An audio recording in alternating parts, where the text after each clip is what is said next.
So, I mean, right now, there's a lot of fear in the system. You get on social media or you turn on the news, and there's so much information of the pandemic that it's terrifying. And so there's a lot of people that are nervous and afraid and overwhelmed of what's going on. And I think we just have to be intentional about what we're allowing in. The Bible says that as a man thinks in his heart, so is he. That as we think, that's what determines the steps of our life. And all throughout Scripture, there's this correlation between our mind and our heart, that there's a connection. And I think that we like to think that our emotions and our logic are separate from each other, but they're really not. I don't care how smart you are, your emotions can many times override your logic. And so we have to begin to learn, what are we pouring into our brains? If all we're doing is watching the latest address or the latest statistics, then we can start to panic and we can start to get flooded with fear and flooded with anxiety. And that's not going to help us. That's not going to help the people that we're leading.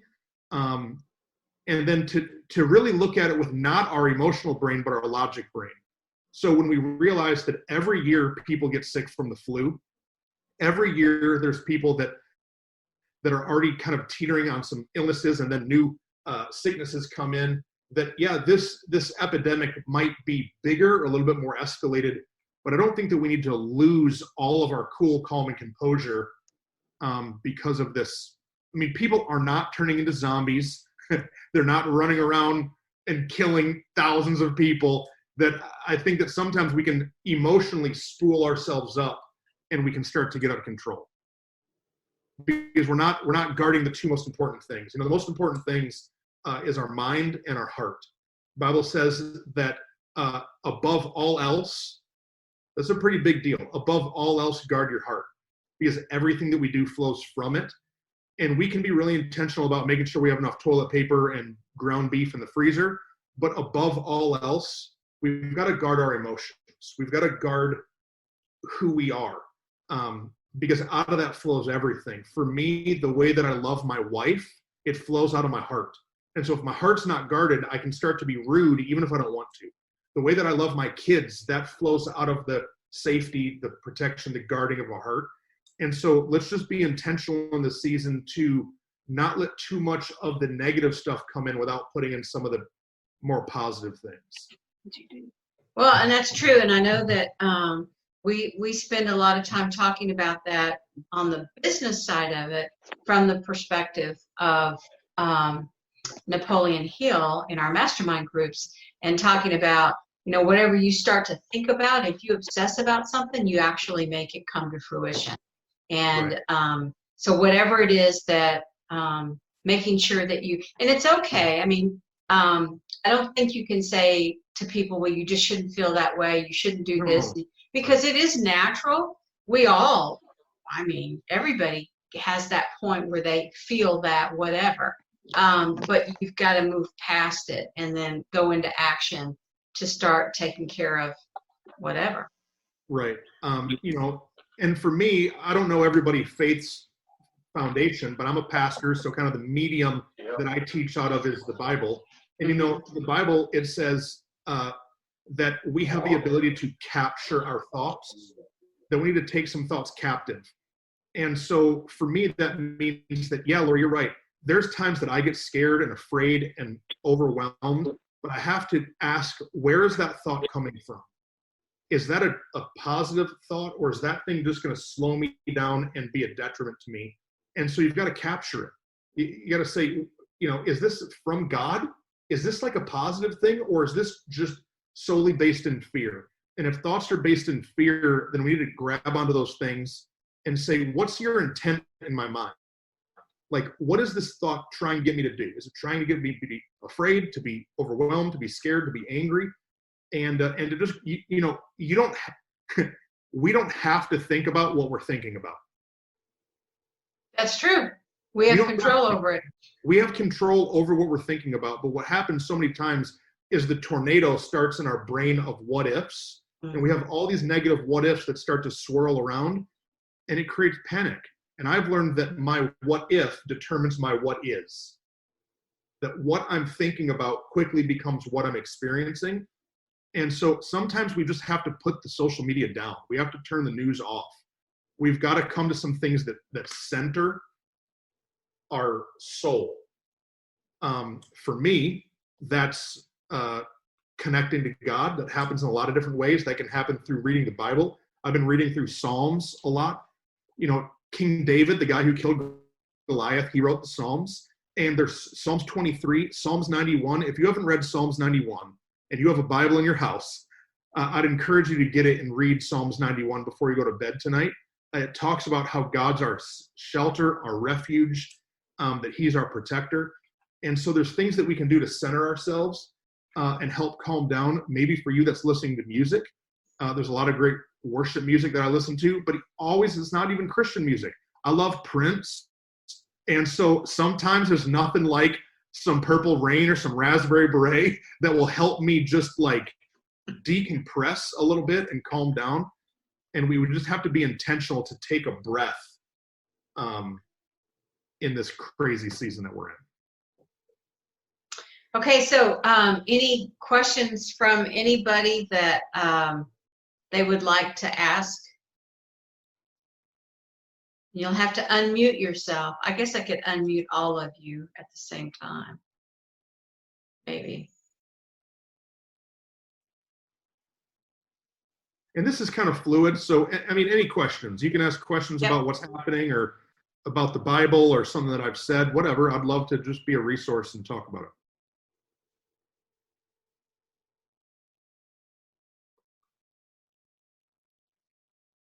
As we look at your faces on the screen. Yeah. Questions. You just overwhelmed us, Justin. We can't think of anything. Oh man, well that was just from the hip. So I mean, I got a lot. I could just talk forever, because the Bible talks a lot about not fearing, and so yeah. I'm trying to unmute Brent and he won't let me. I know how to unmute myself. Yeah. So, What what are some of the things that you guys have had to do differently, Truston? as a church? Yeah, just as your organization, because I think, everybody's kind of in that boat right now. You're having to shift gears. So what have you had to do? What did you do and what's made probably the biggest impact in doing something different? Yeah, so we have Sunday services every single week, and so we have 4 Sunday services that we normally do: 8:30, 10, 11:30, and 1. And so now that we can't meet together, we've shifted to doing all of those services online. And thankfully, we already had all the gear, and the team to be able to manage that. And so I've been preaching to an empty room, which is a little weird at first. But can I tell you something? It's been incredible, the engagement we've had on social media. So I'm not a big numbers guy, but I think numbers help us understand some trends.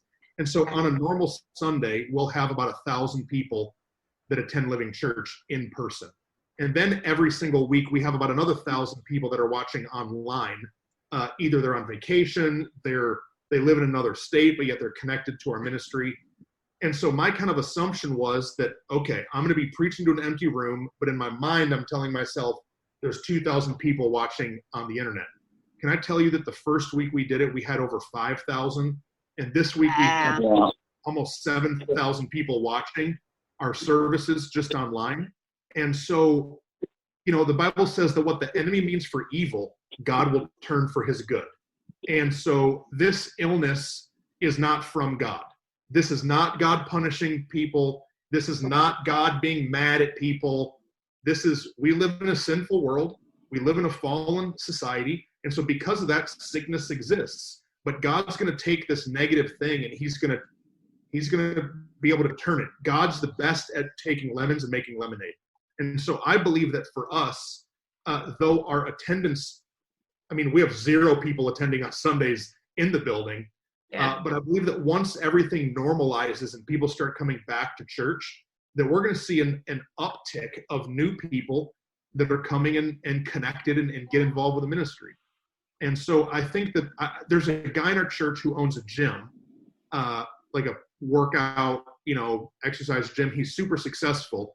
And I was just talking with him the other day, and he was stressed out. Like, man, people are canceling their memberships. I don't know what's going to happen. I still have to pay my rent. And I said, listen, everybody is home eating Oreos right now. Go into their fridge every 20 minutes. Listen, you're going to survive the storm.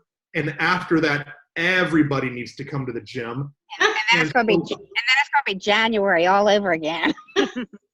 Yeah. Oh, it's going to be even bigger than January because people are looking to get out of the house. And so, yes, there are some businesses that probably won't survive in the same way there might be some churches that don't survive because they weren't technologically prepared to step into this kind of crazy storm. But at the same time, I think that there can be a lot of benefit if we won't let ourselves get swamped with fear and we can keep our head on straight and just be logical and build a plan. Truston, I know that you always have 4 services at the church. Did you keep those 4 online for continuity? And is that hard on you to do 4 services now? So, we're still doing 4 services online every single week. And that's taxing. I mean, if you know me, I'm a pretty animated, passionate guy. And so I'm talking and jumping and explaining things. And so by the end of Sunday, I'm pretty wiped. But man, I wouldn't trade it for anything. There's nothing I would rather do than be able to share the love of Jesus to people that sometimes have a misunderstanding of who God is. I meet so many people that they think that God's mad at them. There's this idea that God's this big bully in heaven with a big hammer, and he's looking to squish us because it's something we did. But it couldn't be the opposite of God's character. He's loving. He's compassionate. He wants to be in a relationship with us. And so I love sharing that. So Sundays are long days, but we all have long days, whatever industry we're in. We all have days that we go home just worn out and exhausted. And so I'm excited to do it. Hey, I like the point. Oh, I'm sorry. So, just out of curiosity, why do you think it's important? This could probably translate to anybody that's going to be trying to do anything online, get information out there, or talk about their company. Why is it important that all those 4 services are live versus just doing one and recording it and letting people just watch it? Right. Well, so right now, as we're in kind of the shutdown, we're doing 1 service live. So I come in with our worship team at 8:30, and we do that live. And then in this time, we're then showing that for the other 4 service times. But us having 4 services while we're meeting is just an issue of we're out of space. Our building isn't big enough to house the need. Yeah. And so yeah. So I'm not preaching to an empty room 4 times. Yeah. So you made a point in something that you said earlier that I want to hit on, because I know a lot of people they focus on what's going on as, businesses are going to close and, blah, blah, blah. But the thing of it is, the reality is a lot of these, businesses it could be a normal situation and every day you have businesses go out. Right. So it's not because of this that a business will lose. It's because of other things, right? Yeah. I think it's a balance. If people were already on the edge, then it's kind of a tough time. Or if they're not ready to step in to a new season, but the season doesn't have anything to do with the virus. It's just like, mailers. So like as a pastor, we used to do mailers. We'd get cards in the mail and put envelope stamps on them and mail them out. But we don't do that anymore because it's not as effective as buying an Instagram ad. And so, but out there somewhere is a company that used to print mailers that's out of business. Right. Blockbuster could have been Netflix, but they just wouldn't transition. Kodak had all of the technology to create digital cameras, but they didn't do it because they wanted to be able to sell film. Kodak went out of business. Look at Sears. Sears used to have the #1 publication of a big catalog that would come to your house, and Sears is dying because they haven't made the transition to the internet. And so no matter what our industry is, we have to be thinking about where is culture trending? Where is people's attention? And we have to be speaking to where attention is. Questions? Well, Truston, I think that applies also to what you said earlier to the gym owner, that you got to be thinking about where it's going to go when this does end, and it will end. Right. And people seem to not be thinking, okay, I got to be geared up and ready to jump in and provide that service when we get back to a semi-normal state. Right. I mean, I think that we need to be documenting what we're doing. So yeah, if you're a gym owner, maybe you should put your workouts online and have workouts in your physical location. And I understand that for some of us, dentist, those people have to come to you. But what can you do to differentiate yourself to advertise, to get your name out about what you're doing? This, churches used to have kiosks, that have like out on the street and that like change the names and the words. Yeah. This is the new kiosk. Like, this is the new thing that we can use. This is our new business card. And, but it's just, are we ramped up and able to advertise on that platform? I know with specifically gyms, I saw, and I forget what state she was in, but she did yoga and she immediately out there put it live basically for anyone. I know I go to Orange Theory, and the second that it was closed, they put, just for the members, they put workouts every day, for them. So I don't know if your friend, has the capability of doing something like that, but yeah, I think that you're right. They're putting that content out. I think the tough part is, just financially, how do you monetize? Yeah. How do you monetize what you're doing? And that's You probably where don't some of yet. these businesses aren't going to make it. Like, for us, a lot of people that are donating to Living Church, they do it online. They do it through an app. But I know a lot of pastors that are a little bit kind of maybe more old school mentality. They can't receive any giving because they don't have a bucket to pass anymore. And so, man, you're in a tough place if that's the story. And so we're working to try to help other people locally, help pastors figure out, can we record your service? Can we produce it for you?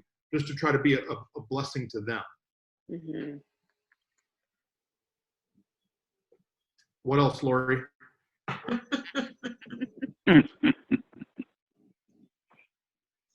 can't think of anything unless somebody has another question or comment for Truston. Brent has a comment. Oh, he was shut off. Okay. I saw his muted, lips moving. Oh, So I'm kind of just thinking that as any restrictions are lifted, obviously there's going to be, restrictions are lifted, but still observe social distancing. Some people will naturally, probably specifically in the church world, will probably take their own time to re-enter or whatever. So it's great that they're going to have such great options both. But do you think, is there anything that you guys have been talking about doing within your congregation before your services, once you guys open, to kind of manage that or account for that, I guess? Yeah, that's a fantastic question. And there's no way to really know. Like, on one hand, I think that we're going to open the doors and be allowed to meet back, and people are going to be so pent up in their house. We're going to be packed, and we're going to have all these new people. But then there's the case of people going, well, man, there's still this sickness out there. I don't want to get sick, so maybe I'm going to stay home. And my hope is that those two things kind of balance themselves out. But the other thing, Truston, though, too, is that the longer it stays this way, people create new habits. right. And so the new habits then become the new norm. That's true. And so I think in my vernacular and teachings now, I've been teaching, for the church, we're a lot more than just a content provider. It's a place to find community. It's a place to have healthy relationship. It's a place for your kids to connect with like-minded families. And it's a place to use your gifts for God. God's given everybody gifts, talents, and abilities, and he gives us those to provide for ourselves, but also to be used to bless his church. And one of the one of the hard things to do only online is to use your gifts to be a blessing to the church. And so I think that coming together, no matter how online focused society becomes, I think the church will always be a gathering place of people to actually come with their body, not just their brain. So you'll almost have to make that the special event, Right. where everybody gets together, Right. in order to get that to happen again. Right. Yeah, because I mean, it's really a unique dynamic because, you know, there's a lot of better preachers out there than me. Like if you've ever heard T.D. Jakes, he's in my opinion, one of the greatest biblical orators that I've ever heard. And so in an online world, why would someone come and listen to me teach when they could get on and listen to, man, some of these incredible communicators? I think that churches have to start understanding that we need to be building community and having a place for people to be known and have friends. Because as the world goes more online, we have to make spaces that people can actually have real human interaction, or else we're just going to turn into WALL-E. Remember the movie WALL-E? They're just riding around in a little chair, watching screens. Like, you know, I think that the church needs to be a place that people can actually be themselves, not just interact through technology. See, there's a good lesson in that, because that applies to all of us, no matter what business we're in. That doesn't, you know, take the church aspect out of it. That applies to all of us. So even though most all of our business is now moving more towards online, there's still going to be that time that you need to have for the one-on-one. But I think it may become more special than it has in the past, which that's a good thing. It is. So like for the chamber, you know, I know that in like Lori, I think you're doing a fantastic job at creating community within the chamber, because if you want to gain content of how to run your business, there's a million TED Talks out there to listen to. Oh yeah. There's so many seminars and things that we can go and learn how to grow our businesses. But what we can't do is interact with other practitioners in our city. And so that's what the chamber is very much like a church, you know, in that it's a place for people to gather and rub elbows and help each other.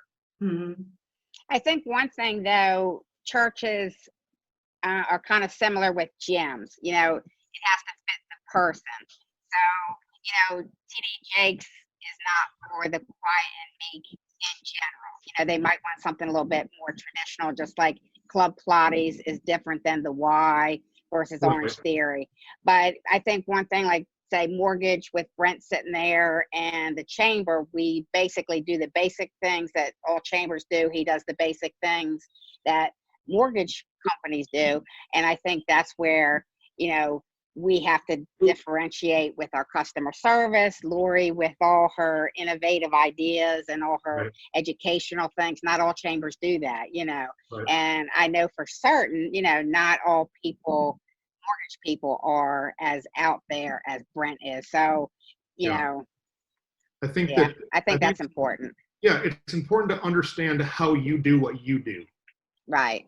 There's the kind of analogy that I would say is you got to know how you cook your chicken. Like I don't. Like here in Mansfield, we have every chicken place, right? We have every fried chicken place in Mansfield, but you've got to know what kind of chicken you like. And so if you come to Living Church, you're going to like the recipe that I use. Mm-hmm. And so there's some people that want like traditional, that's not who we are. Right. And so once you can really identify who you are and run in your lane, it's a lot easier for people to connect to you. So then what happens is it's kind of like finding or knowing your why, you know, and then you begin to attract the people that are in line with what your thought process is. Yeah.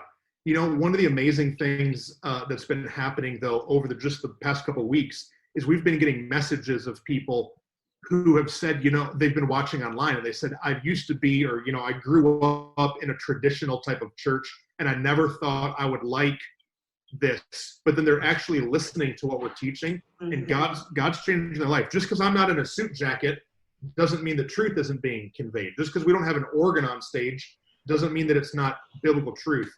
And so, yeah, the more content you put out, the more people can get to learn who you really are. Yeah.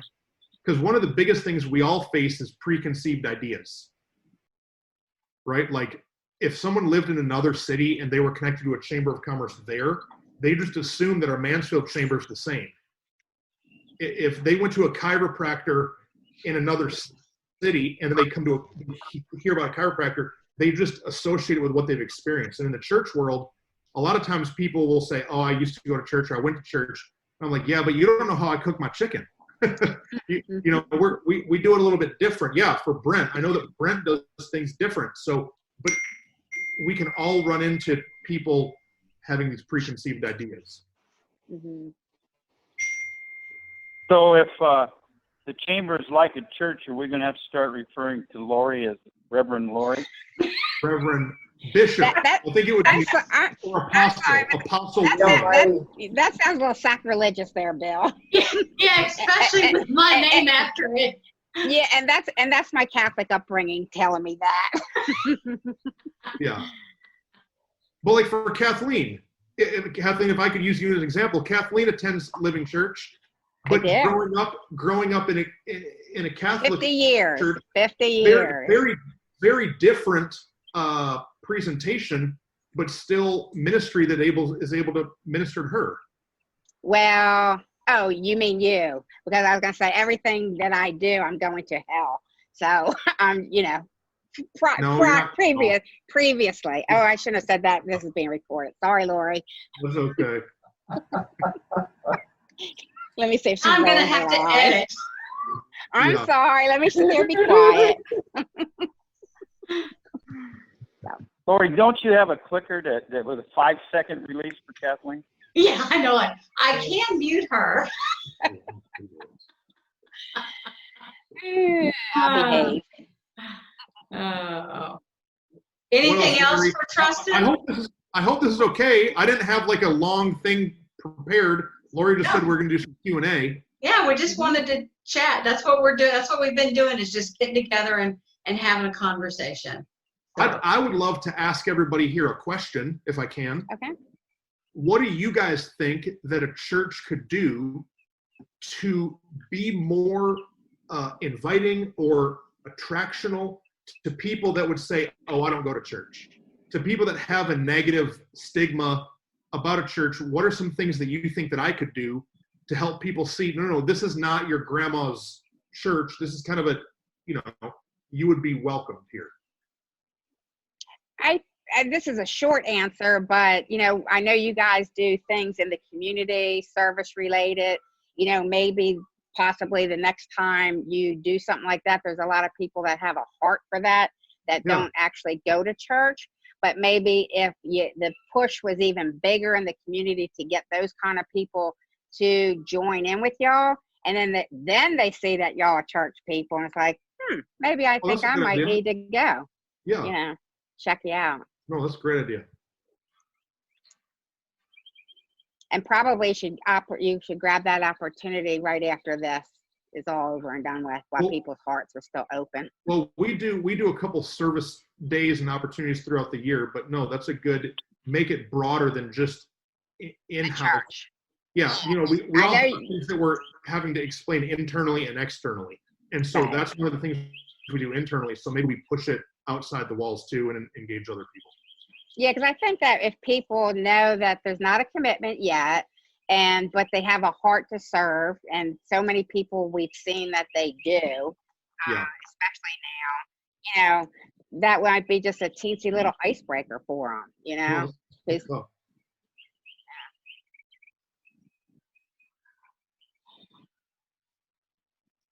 One thing I wanted to fill everybody in on is Tracy Aaron, our police chief, about 2 weeks ago reached out about a need that our first responders have. Our first responders, they're having to work even more hours than anybody else. They're not getting sent home. They're very needed. And now all their kids are home from school. And so they have a lot of childcare issues. And so something that we're doing at Living Church, we posted a video about this a week or so ago. You could find it on our Facebook or Instagram page, that we're trying to become a hub to help these people. So what we're doing is we're accepting applications of people that would like to be a babysitter, and we're running them through a pretty extensive background check. And then we're going to match them with a first responder that has a childcare need. And so we're just trying to serve as the hub, and it's been going great.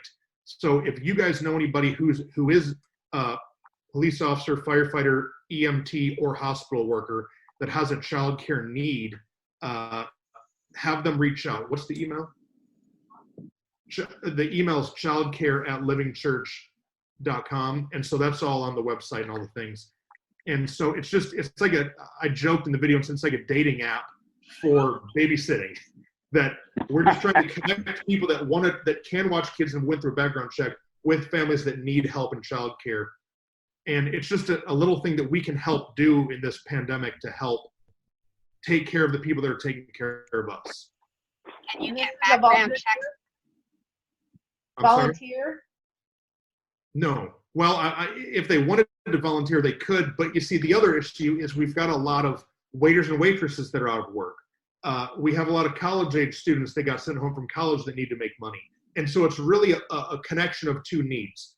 Our first responders have money to pay a babysitter, just don't have anybody. And we've got a lot of people in society that need jobs. And so we're just trying to match those people. And so we've actually had a ton of people reach out who want to babysit.